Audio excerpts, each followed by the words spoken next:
Bon, Bessiata d'Ishmaïa, on va continuer le livre Sharav Betoda, le jardin des louanges.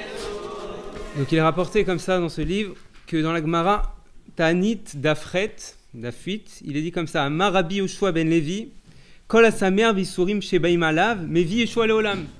Tout celui qui se réjouit de ses souffrances, il amène la délivrance au monde entier. Jusque-là, dans le livre, on avait vu que celui-là qui se réjouit de ses propres souffrances, qui dit merci à Kadosh Baruch Hu, merci de m'avoir envoyé tel et tel problème, on avait vu qu'il a amené sa propre délivrance à lui. Mais là maintenant, Rav Arush, il nous rapporte cette Gemara qui nous dit que c'est pas qu'une délivrance personnelle qui l'entraîne par sa reconnaissance, par sa louange à Kadosh Baruch Hu. C'est une délivrance du monde entier. Ça veut dire que juste, imaginez la force que c'est. Juste en disant merci pour ma souffrance, c'est un niveau, c'est sûr, mais juste en disant merci pour ma souffrance, on amène des délivrances au monde entier. C'est-à-dire qu'il y a des décrets qui sont mis sur le Ham Israël. Il y a beaucoup de souffrances que le Ham Israël endure, et il y a une personne comme ça, un juif dans le monde, il a un petit problème dans tel et tel domaine, il a un problème avec sa voiture, il a un problème avec ses enfants, etc. Il dit merci à Kadosh Baruch Hu pour cette souffrance, elle est pour mon bien, je l'accepte. Et là, la Gemara nous dit, par ça, il amène la délivrance et telle catastrophe, elle n'a pas lieu grâce à son remerciement. Et on sait très bien que, justement, c'est quoi la chose à l'inverse qui entraîne les destructions dans l'Am Israël? Il y a marqué que toutes les destructions qu'il y a dans l'Am Israël, c'est à cause des pleurs. Et le Zohar, je vous avais déjà rapporté que le Zohar, il avait dit comme ça, que si les Bnei Israël, ils avaient accepté le décret dans le désert des 40 ans, s'ils avaient dit merci, ils ne s'étaient pas plaints pendant le désert, il a dit comme ça, il y aurait eu la délivrance définitive juste après le désert. Il serait entré en Eretz Israël avec Moshe Rabbeinu et ça serait fini. Il n'y aurait pas eu besoin de les combien d'années qu'on vit avec l'Inquisition, la Shoah, etc., toutes les souffrances qu'on a vécues, tout ça, il n'y aurait pas eu besoin. Pourquoi? Parce qu'ils auraient dit merci. Donc imaginez à quel point c'est important le remerciement. Rabbeinu, Rabbi Nachman, il dit dans la Torah Samerhe, il dit que chez Bechol Araot Veisurim Shesh le Adam, il dit Chaz Vesham. Je vous ai déjà rapporté cet enseignement qui dit que tous les maux, les difficultés et les souffrances qu'a un homme, c'est à cause, on avait dit, d'un manque de connaissance. Et quel était ce manque de connaissance? Le manque de connaissance que Hachem dirige le monde et que tout ce qu'il fait, c'est pour le bien. Mais il dit dans le Likutei Moharan, il dit Chaz Veshalom. Il rajoute ce mot-là, il dit qu'on soit préservé de ça. Mais si tout est pour le bien, pourquoi Chaz Veshalom? Même ça, même les souffrances, elles sont là pour nous entraîner à la délivrance. Donc c'est aussi un bien. Pourquoi tu dis Chaz Veshalom? Non, parce qu'Akadosh Baruch Hu, il veut pas qu'on souffre. La preuve, c'est que quand on souffre, il y a marqué Bechol Saratam Lotsar, etc. Il y a marqué que dans nos souffrances, il souffre avec nous, Akadosh Baruch Hu. C'est-à-dire qu'il n'est pas heureux de nous faire souffrir, mais c'est qu'il n'a pas le choix. La personne, elle vit son train-train quotidien et elle ne veut pas se réveiller. Elle a des appels par-ci, par-là, au début, on a souvent des petites difficultés, un petit problème avec la voiture, un petit problème avec les enfants, des petites choses tout gentilles. La personne ne se réveille pas.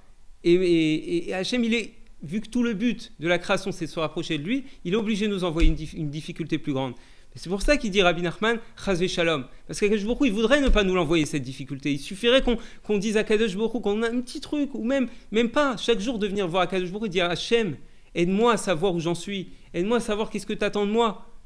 Où je suis, où je me place là. Qu'est-ce que tu veux que je change chez moi? Je sais que j'ai des problèmes. Je sais que je fais du Lachon Hara, je fais ci, mais t'attends quoi de moi aujourd'hui? T'attends quoi de moi? Et qu'on le prie, et tout simplement. Et là, Akadosh Baruch Hu, il n'a même plus besoin de nous envoyer ses souffrances. Parce que le but des souffrances, c'est qu'on arrive à le prier et à lui demander de l'aide pour changer.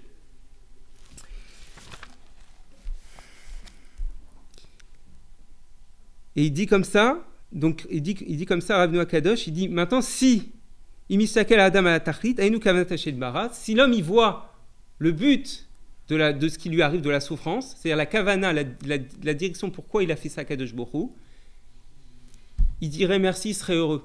Parce que si une personne, au lieu quand elle a une difficulté, elle reste coincée dans sa difficulté, elle dit pourquoi j'ai ça, pourquoi ci, pourquoi ça, elle voit la kavana, l'intention qu'il a à Kadosh Baruch Hu. Elle dit mais si à Kadosh Baruch Hu, il m'envoie ça, c'est que forcément il veut me rapprocher de lui. Parce qu'il n'y a pas de souffrance qui ne rapproche pas d'Akadosh Baruch Hu. Donc au contraire, une personne, il nous dit Rabbi Nachman, qui voit le but, qui voit c'est quoi, vers quoi il veut nous emmener à Akadosh Baruch Hu, il ne va pas se plaindre, il va être heureux, il va être joyeux. Et il dira comme ça, Toda lechara, bah Hachem, merci beaucoup Hachem de me donner telle et telle souffrance et tel problème, parce que je suis là dans ce monde pour ça, pour me rapprocher d'Akadosh Baruch Hu. Et moi je me rapproche pas et malheureusement je fais l'inverse. Et toi tu m'envoies une souffrance, mais juste pour me rapprocher du but et faire ce pourquoi je suis là. Et il dit donc comme ça, il dit, mais en vérité, certes, d'un côté, il dit Chazvé Shalom qu'on a des souffrances et tout ça, mais il dit en vérité, il n'y a pas de mal dans le monde. Tout est que du bien. Il dit tout est que du bien, et tout ça, tout ce qu'il nous envoie, c'est que pour qu'on ait ce da'at, cette connaissance, que Akadosh Baruch Hu, il dirige le monde, et que tout ce qu'il fait, c'est pour notre bien. Donc au final, c'est pas du mal. Certes, c'est une souffrance, mais au final, ça s'appelle pas du mal. C'est-à-dire que sur le moment, on le vit mal, on est mal, etc. Mais dans le fond, c'est pas une souffrance parce que le but, il est positif. C'est ça, quand la Torah, elle parle de que Hachem, tout ce qu'il fait, c'est pour le bien. Un des premiers rachis de la Torah, il dit c'est quoi le mot bien quand on parle de bien dans la Torah? Il dit c'est shalem, c'est pour amener le monde à la perfection. C'est ça bien pour Akadosh Baruch Hu. Bien pour Akadosh Baruch Hu, c'est pas tout se passe bien dans ma vie, tout se passe comme je l'ai imaginé. Non, bien, c'est arriver à ma réparation, c'est arriver à la perfection du monde. Et et il y a une femme comme ça qui dit Ravarouche qui est venue la voir, elle lui a dit moi j'étais prêt à me suicider. Pourquoi? Parce que mon mari, il est rentré dans des affaires tordues et il a eu des grosses dettes et des gros problèmes, etc. Mais Baruch Hashem, je suis tombé sur des disques de vous qui parlaient de remerciements, de la louange, etc. Et depuis, tous les jours, je remercie Akadosh Baruch Hu, je loue Akadosh Baruch Hu, je prie Hashem, et chaque jour, je vois des délivrances, chaque jour, je vois des choses extraordinaires qui se passent. Et Baruch Hashem, depuis, je suis joyeux malgré que mon mari, il est rentré dans ces problèmes-là. Et donc, on voit que si une personne elle voit les choses du bon côté, si elle regarde les choses avec la Emouna, sa vie, elle change. Cette personne-là, cette femme-là, c'est sûr qu'elle serait suicidée. Si elle n'était pas tombée sur ses cours, sur ses livres, elle n'aurait pas demandé de l'aide à Akadosh Baruch Hu, c'est sûr qu'elle ne serait plus dans ce monde. Chazvé Shalom. Elle a compris ça, Akadosh Baruch Hu, il l'a illuminé de cette lumière. Voilà, sa vie, elle a totalement changé. D'une part, elle s'est rapprochée d'Akadosh Baruch Hu, et d'autre part, même ses problèmes, ils ont disparu avec. Parce que vu que le but, comme je vous ai dit avant, vu que le but, c'était qu'elle prie à Kadosh Baruch Hu, qu'elle se rapproche de lui, d'accord? Donc Hachem, il lui a envoyé cette souffrance, mais maintenant qu'elle a fait ce pourquoi, il a envoyé cette souffrance à Kadosh Baruch Hu, il n'y a plus de raison d'avoir la souffrance. Alors il enlève cette souffrance. Voilà. Et donc voilà, il rapporte aussi qu'il y a un passage que Eliyahu Navi qui dit dans Eliyahu Rabbah, c'est un des livres qu'Eliyahu Rabbah qu'il a écrit. Il a écrit dans la paracha Yotret comme ça, Kumi Roni Balaïla. Il y a marqué lève-toi et chante pendant la nuit. D'accord? Il nous dit, Ravarouche, il nous dit c'est quoi ce mot Roni? Chanter. Il y a plusieurs mots pour dire chanter, nigoun, etc. Il y a plusieurs manières de dire chanter. Mais il dit Roni, c'est un lachon de Renana. Ça vient du mot Renana qui veut dire une louange, mais pas une louange pour le bien, mais une louange pour les souffrances. Il dit, dans le Seder Eliyahu Rabbah, il dit faut se lever la nuit. Il faut se lever la nuit et il faut chanter à Kadosh Baruch Hu sur les souffrances. Et c'est aussi confirmé par un autre pasouk qui vient des Télim, qui dit Chatzot laila kum leodot lecha al mishpete sitkera. À Chatzot, pendant la nuit, tu te lèves et tu remercies à Kadosh Baruch Hu sur les mishpete sitkera. Et c'est quoi les mishpete sitkera? C'est les souffrances et les difficultés qu'a l'homme. Donc on voit que Eliyahu Navi, il nous dit qu'est-ce qu'il faut faire? Il faut se lever la nuit. Il faut remercier Akadosh Baruch Hu. Bon, certes, si on ne peut pas le faire la nuit, mais il faut le faire quoi qu'il arrive. Il faut remercier Akadosh Baruch Hu sur nos difficultés et nos problèmes. Et pas commencer à se dire je suis un tzaddik, je suis quelqu'un de droit, je suis quelqu'un d'exceptionnel, j'ai aucun problème, pourquoi il m'arrive cette souffrance, c'est pas juste, c'est pas droit. Non, ça n'existe pas ça. Si Akadosh Baruch Hu il envoie une souffrance, une difficulté, c'est qu'on a un problème.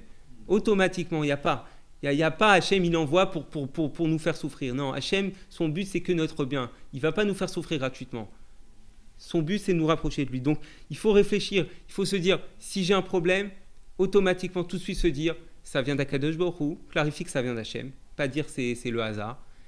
Et deuxièmement, dire que Hachem, comme c'est rapporté dans le Shulchan Arour, il y a marqué que dans le Shulchan Arour, concrètement, c'est marqué que l'homme, il a l'obligation de dire que tout est pour le bien, que tout ce qu'il fait à Kadosh Baruch Hu, ce n'est que pour le bien.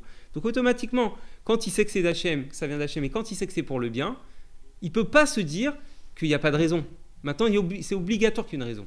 Parce que sinon Hachem ne l'aurait pas envoyé. Et donc là, il doit commencer à demander à Kadosh Baruch Hu, merci pour m'envoyer cette souffrance, parce que c'est pour me rapprocher de toi, mais aide-moi à comprendre. Aide-moi à comprendre, je veux changer. Chaque jour, c'est ça notre but, et c'est ça qu'il attend de nous à Kadosh Baruch Hu. C'est ça notre libre arbitre. Il dit dans un autre de ses livres à Varouche, il dit c'est ça notre libre arbitre. L'homme, son libre arbitre, c'est pas tout ce qu'on croit, c'est pas d'agir de ci ou de ça. Son libre arbitre, c'est de vouloir et de prier, c'est tout.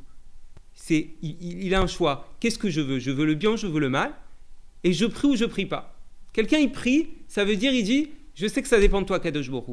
Alors je vais te demander, parce que sans toi, je ne pourrais pas y arriver. Quelqu'un qui ne prie pas, il dit, je pense que ça dépend de ma force.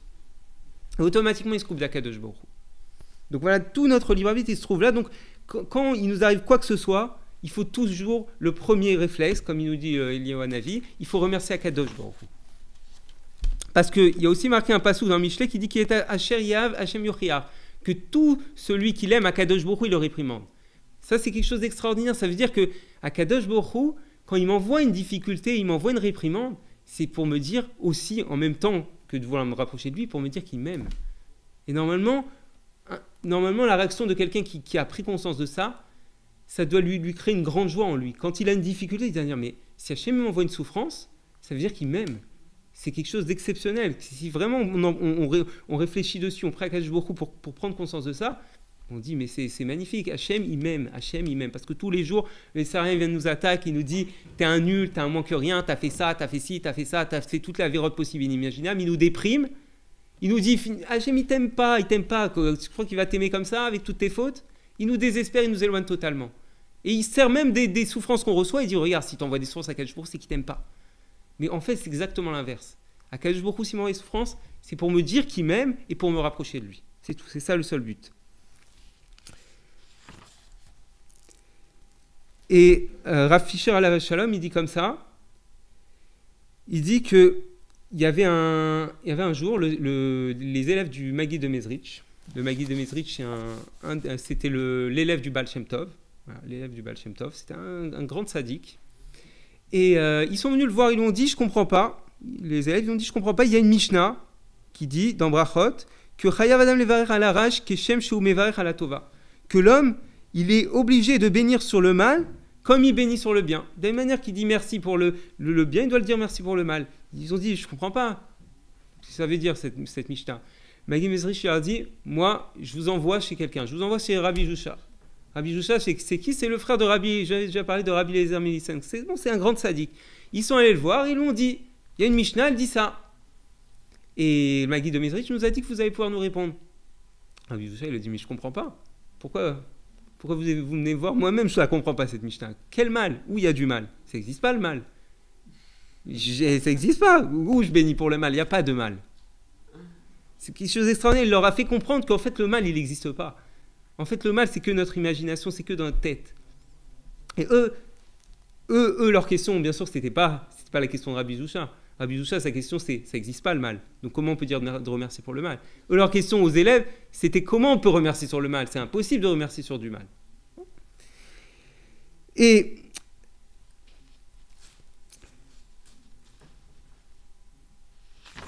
il dit comme ça, il rapporte aussi un autre pasouk, voilà, il rapporte un autre pasouk Rav Fisher, il dit comme ça, que la première à avoir remercié Akadosh Baruch Hu, c'est Léa.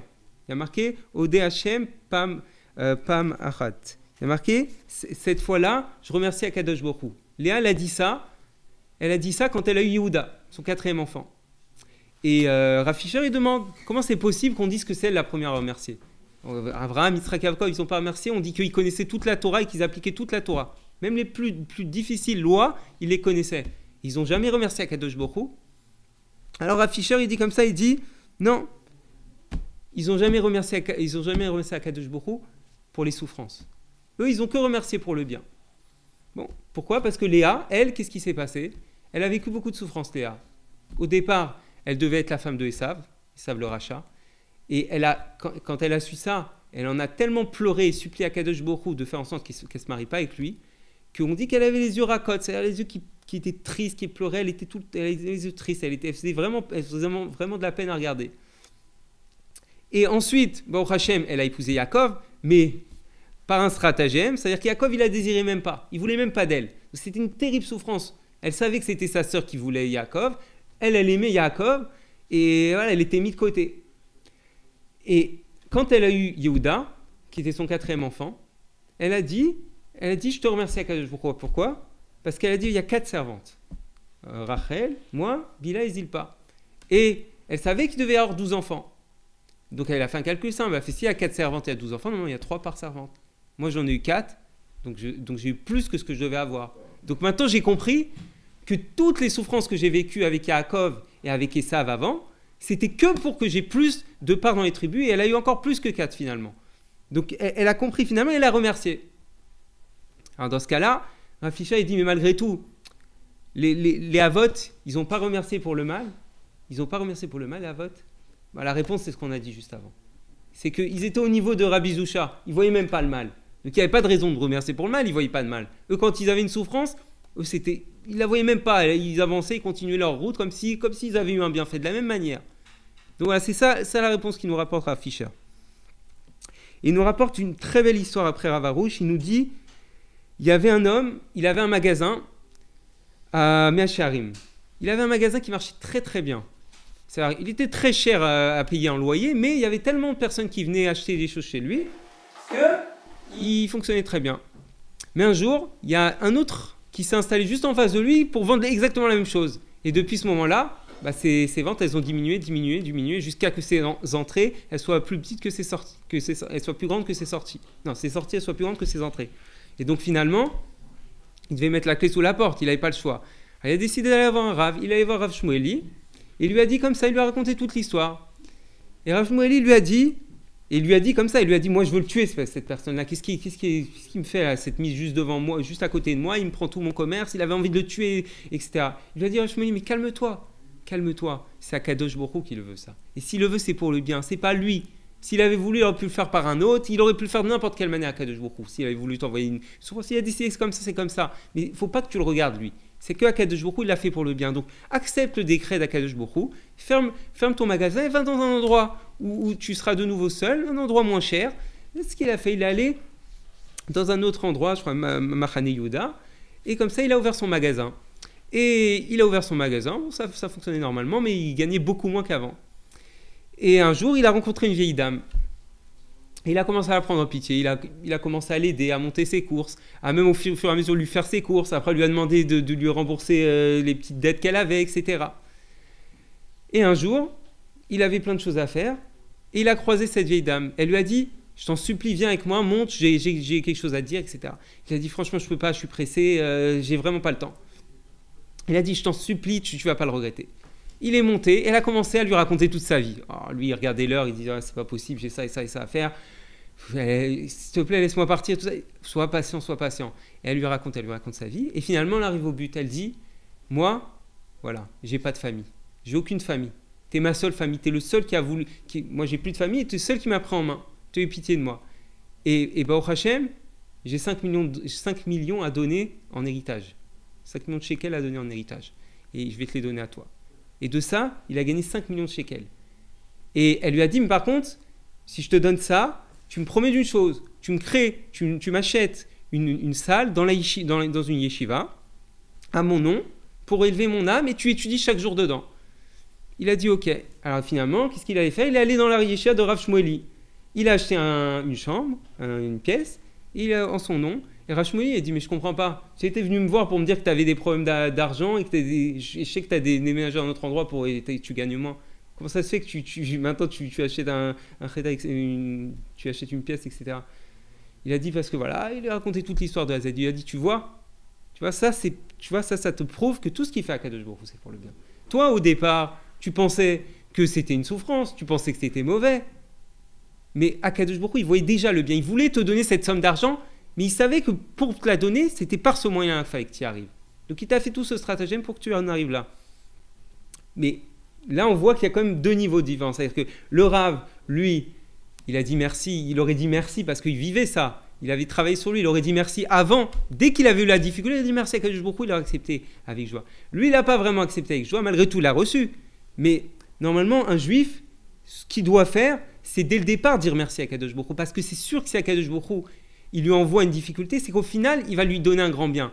Après, on le voit pas tout le temps comme dans cette histoire, on voit pas tout le temps on va gagner une fortune, etc. Mais c'est sûr qu'il aura un bien, que ce soit maintenant ou que ce soit dans le monde futur. Et souvent, c'est même les deux. Souvent, c'est quelque chose de bien dans ce monde que même, des fois, il s'en rend même pas compte, parce que des fois, ça se trouve, il y avait un décret sur lui, parce qu'il faisait une faute très grave, et que normalement, il aurait dû avoir telle et telle souffrance, et on lui a annulé grâce à ça, etc., etc. Donc, l'homme, qu'est-ce qu'il doit faire? Toujours remercier Akadosh Baruch Hu. Et ensuite, il rapporte une deuxième histoire aussi, qu'il y avait un homme comme ça, très simple, qui travaillait dans une usine. Il avait été forcé de travailler dans une usine parce qu'il ne savait même pas lire et même pas écrire. Et ça faisait quelques années qu'il travaillait. Et là, l'usine, elle a dit, tous ceux qui ne savent pas lire et écrire, on les licencie. Alors lui, il se trouvait dans l'eau, il s'est fait licencier. Ils lui ont donné une petite somme pour continuer à avancer. Et il a dit, ok, merci. Il était joyeux, il était content. Et il a ouvert un petit commerce avec ça. Et après, il a ouvert un autre commerce jusqu'à devenir milliardaire. Milliardaire, imaginez. Et il dit comme ça, si j'avais lire et écrire, j'aurais jamais été licencié, j'aurais été toujours un petit ouvrier là-bas. Peut-être j'aurais monté en grade, mais j'aurais été toujours dans cette petite usine, j'aurais jamais été milliardaire. Regardez Akadosh Baruch Hu, il fait en sorte qu'une personne ne sait pas lire et écrire pour qu'elle en arrive là. On ne peut pas imaginer le dessein d'Hachem, qu'est-ce qu'il attend de nous et où il veut nous emmener. Et c'est pour ça qu'il donne un très beau conseil pour quand on a une difficulté. Il dit, Rav Arush, il dit, ne parle pas à Kadosh Baruch Hu de la difficulté. Ne dis pas à Kadosh Baruch Hu, j'ai tel et tel problème. Dis à la difficulté elle-même, dis il y a Kadosh Baruch Hu. Il y a Kadosh Baruch Hu, c'est lui qui t'a envoyé. Et s'il t'a envoyé, il est là et il l'a fait pour le bien. Parle à la difficulté en elle-même et dis-lui qu'il y a Kadosh Baruch Hu, qu'Hachem il veut que mon bien. Et que si t'es venu, c'est que pour mon bien aussi. Et quelqu'un qui fait comme ça et qui fait pas dans l'autre sens, qui passe la difficulté à Hachem, parce que quand on dit sa difficulté à Hachem, on peut en venir à se plaindre et à pleurer. On peut en arriver à là et à dire pourquoi tu me l'envoies cette souffrance à Kadosh Baruch Hu. Et finalement, il faut mieux pas parler à Hachem si c'est pour lui dire et se plaindre. Parce qu'on l'a déjà dit, quand quelqu'un vient se plaindre devant Kadosh Baruch Hu, d'en haut, on ouvre ses livres, on dit est-ce que vraiment il a de quoi se plaindre? Et on voit que finalement, Kadosh Baruch Hu, il lui avait donné moins de souffrance que ce qu'il méritait. Alors on dit tu t'es plaint quand tu as moins de souffrance, mais on t'en envoie encore plus. Donc il dit Rav Arush, travaille à l'inverse. Vois la grandeur d'Akadosh Baruch Hu, regarde la grandeur d'Akadosh Baruch Hu, arrête de regarder les souffrances et travaille sur ta émouna, travaille sur ta joie, travaille sur ta foi. Et comment? Prends ses livres, prends ses cours, étudie, prie énormément, demande beaucoup à Akadosh Baruch Hu la émouna, la joie de sa voix, la émouna que tout est pour le bien, que tout vient de lui, etc. Et quelqu'un qui fait comme ça, ce monde, c'est vraiment le Gan Eden. Quelqu'un qui arrive à prendre chaque jour un temps d'étude, qui étudie sur la émouna, qui écoute des cours sur la émouna, qui prie une demi-heure, 1 heure que sur la émouna Hachem. Et concrètement, il faut le dire, comme Rabbi Nathan, on le voit dans l'Ikut Halachot, plus d'une fois, il dit à Akadosh Baruch Hu, donne-moi la foi. Parce que même la foi, il faut savoir, elle vient d'Akadosh Baruch Hu, la foi. Elle ne vient pas de nous, la foi.